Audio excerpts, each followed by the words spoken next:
জান্নাতে যারা যাবে তাদের জন্য দুধের ঝর্ণা থাকবে, তাদের জন্য মদের ঝর্ণা থাকবে। ইউসকানা মির রাহিকিম মাখতুম, মদের ঝর্ণাও থাকবে, আবার বোতলের মদও থাকবে। এরকম বোতল ধরে খায় না, জান্নাতীরাও খাবে, কিন্তু মাতলামি হবে না। জান্নাতের সুঘ্রাণ যুক্ত ফুলের নির্যাস থেকে আল্লাহ রাহিকুম মাখতুম বানাবে। চিল্লায় কোন সুবহানাল্লাহ।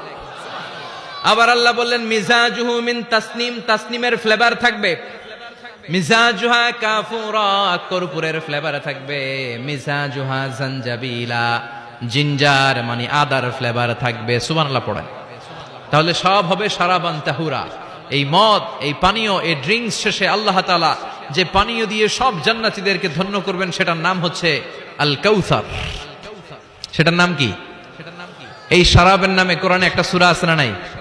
সূরাটার নাম কি? চিল্লায় বলেন, পড়েন। ইন্না আ'তাইনাকাল কাউসার ফাসাল্লি লিরাব্বিকা ওয়ানহার ইন্না শানিআকা হুয়াল আবতার। ও নবী, আমি আপনাকে হাউজে কাউসারের মালিক বানিয়েছি। আহলা মিনাল আসাল, হাউজে কাউসারের পানি হবে মধুর চাইতেও মিষ্টি। আবিয়াদু মিনাল লাবান, দুধের চাইতেও সাদা। আবরাদু মিনাস সালজ, বরফের চাইতেও ঠান্ডা।